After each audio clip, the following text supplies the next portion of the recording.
All right, we're back for real now. Yeah, we're mid to late April. First real full walkthrough back on Ski Wentworth.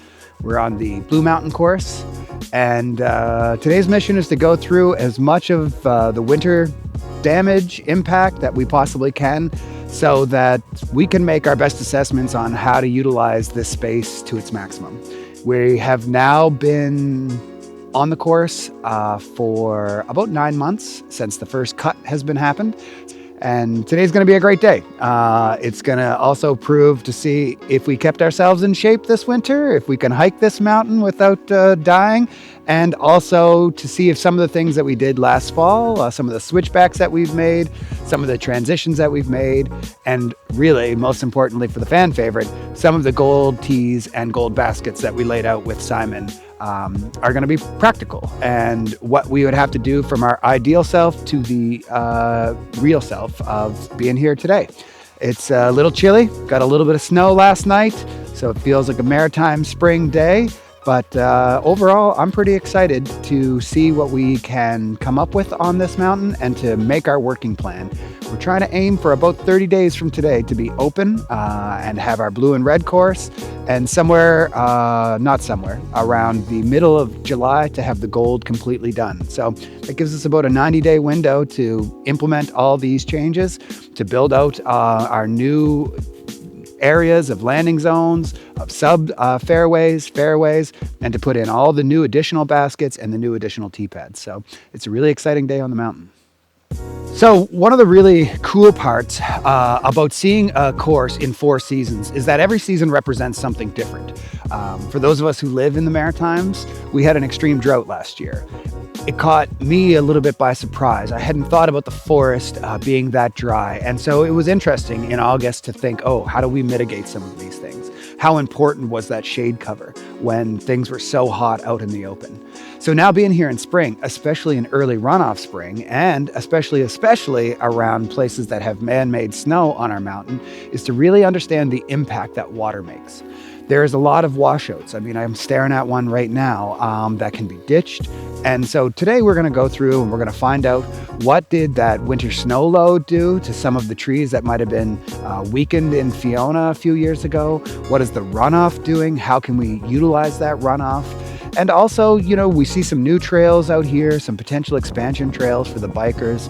We're always mindful of the walkers. And as I got to ski this a few times this winter, more than I've skied in the last decade, I really got to understand, hey, how do our tee pads, our fairways, our cut lines impact those skiers? So today's mission, in part of that is to assess all these impacts and to utilize those as assets, because a downed tree might be something that we can turn into a bench. Although sometimes it feels backwards to take a whole nother 12 hours and do nothing but walk and take notes, these 12 hours will shape the next 3 months of how we make our work plan and how we really go and attack these as efficiently as possible. I, for sure, really believe in the work smart, not hard. And so today is to get as many facts and as much information so that we can work as intelligently for the next 3 months to make this course beautiful, functional, and safe. For those of you who don't know, Ski Wentworth put up a pretty significant investment in disc golf. They were forward-thinking enough to understand that this space, specifically this mountain, the shape of this mountain, the size of this mountain, is absolutely perfect for disc golf. It is a mountain course, and in fact, it's 2 mountain courses, because we are lucky enough to have 2 completely independent, what we call the Red Mountain, which is just over here to our right, and the Blue Mountain, which we are standing on fairway number 1. What people really need to understand is that this is trying to be not only a premium product in Nova Scotia, but one of the premium products of disc golf for consumers in all of Canada.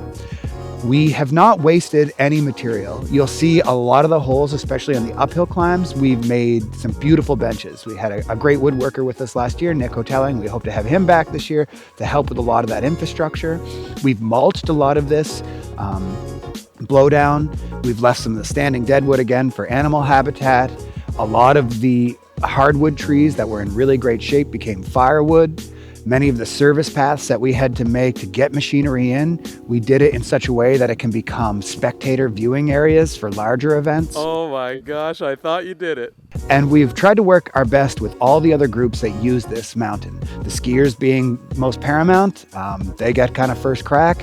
Even when we talk about the areas here, we always talk skiers left, skiers right.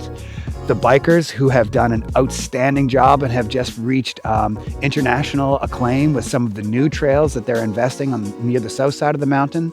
Walkers, who have been here since time almost immemorial. High Head is one of the premier trails in Nova Scotia. You can see 3 provinces and the PEI Bridge. And disc golf was kind of the last of the party, but we wanted to honor all the people that use this space and who feel so endeared towards having this. So we're greatly indebted to the Wilson family for seeing the value in what we're doing. And because of that, I feel like we are working twice as hard to just make this course live up to the potential that this space has. Disc golf is a good walk enhanced, and this course is a good walk enhanced times 10. So there's something for everybody. I think I've documented 14 different tree species on here, everything from ash, hemlock, white pine, all the way to, some really interesting cedars, and probably honestly the biggest ash tree I've ever seen in northern Nova Scotia. It's probably pushing over 250 years old. And there's just around every corner, there's a little secret and something beautiful. And if you come and spend the day here, it will not be a day wasted. That is for sure.